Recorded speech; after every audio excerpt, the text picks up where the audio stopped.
You know, I think electricity make us very antisocial, unfriendly, like one-on-one, but we're very good at sitting in our apartments or in our houses or in social places and just be on social media, connecting with people who are far away from each other, which is something we all appreciate, that we can keep in touch with people who are far away from us. You know, like if you're in a different country, then you can keep up with your family, and I think that's something I really appreciate, especially for me. But yesterday, I learned something really. I wanted to take it very negatively, as per se, but then I decided no.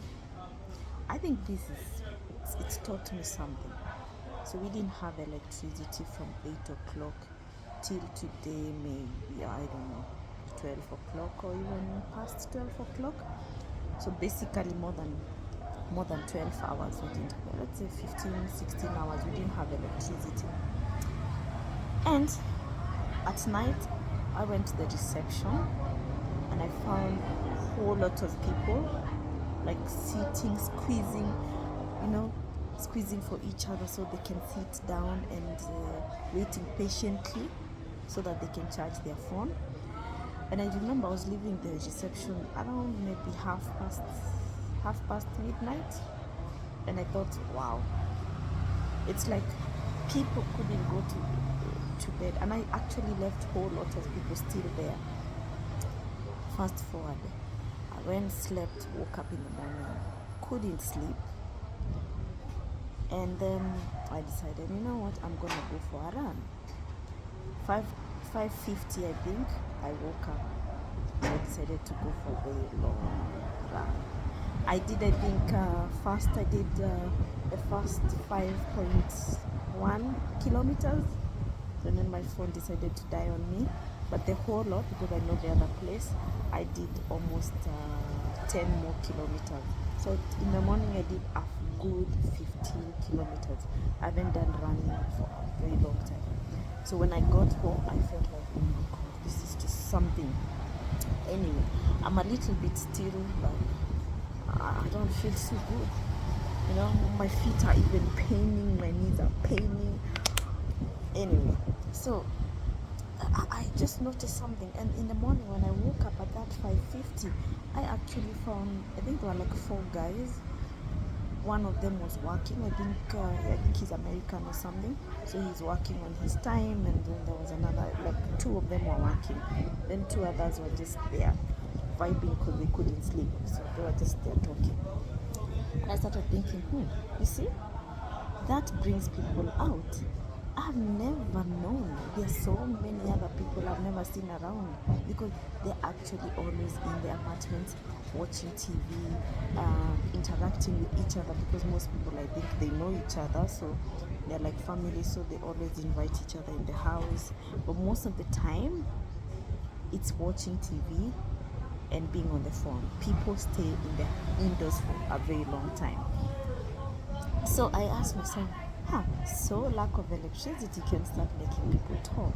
In the morning still, when I came back around 7 some or 8 o'clock, I noticed like people were there helping each other. Do you have an extension? Do you have a cable? Do you have this? And people are just helping each other. I mean, people who have never even spoken to me, they were speaking, and I was like, that's not bad. Then this is where I just remembered.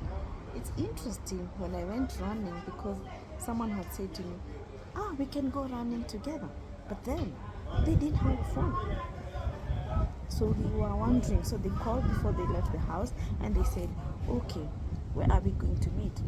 So I explained to them, and I had to follow the same route so that we don't miss each other. And I started thinking about what my mother told me when they were growing up, that they used to have a very interesting way of going for dates.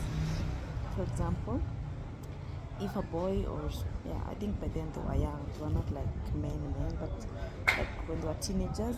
So the guy would tell you that on Saturday we are meeting at 10 o'clock and we're meeting this and this place, and you know what I'm gonna do?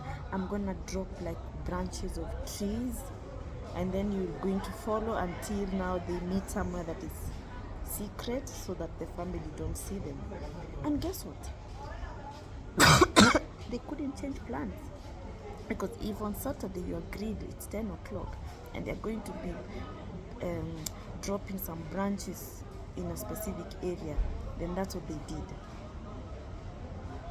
They say, I think that there was a bit of loyalty, there's a bit of timekeeping, there was a bit. Right now you can call someone and ask them, where are you?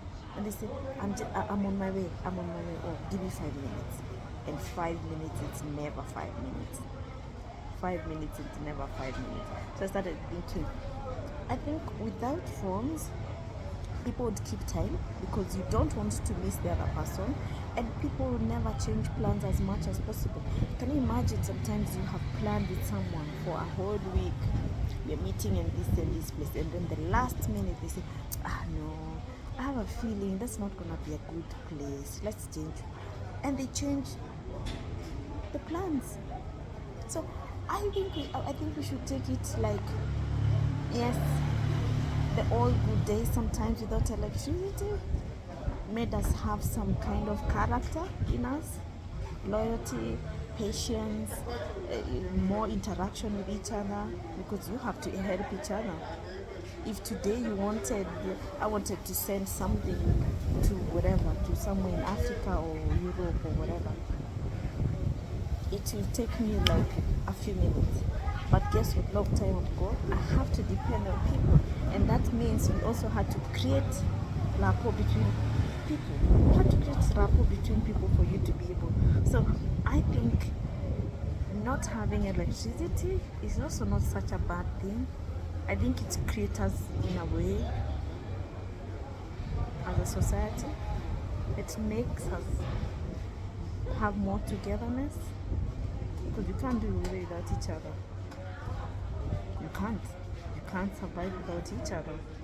But with electricity you can, because you could sit in the house, ask someone from wherever to send you money, and they'll send you and you repay them back or whatever. Today, if you didn't have money in your phone, like I saw so many people who had mobile money and they couldn't pay in the shop, they were like, okay, when I have electricity and I've charged my phone, I'll come and pay. So what did they do? They had to just borrow and be nice to the lady in the shop. So the lady in the shop had to give them whatever it was that they wanted. And I think that to me spoke volume, and it taught me something. I said, okay, I don't have to always take everything negative so bad. Sometimes you can learn something positive even from the negatives, because of course it was not a very good experience.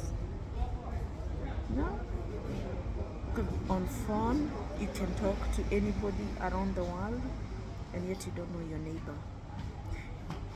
And yet when you need something, you come to your neighbor, and that's the one who helps you out. Yeah.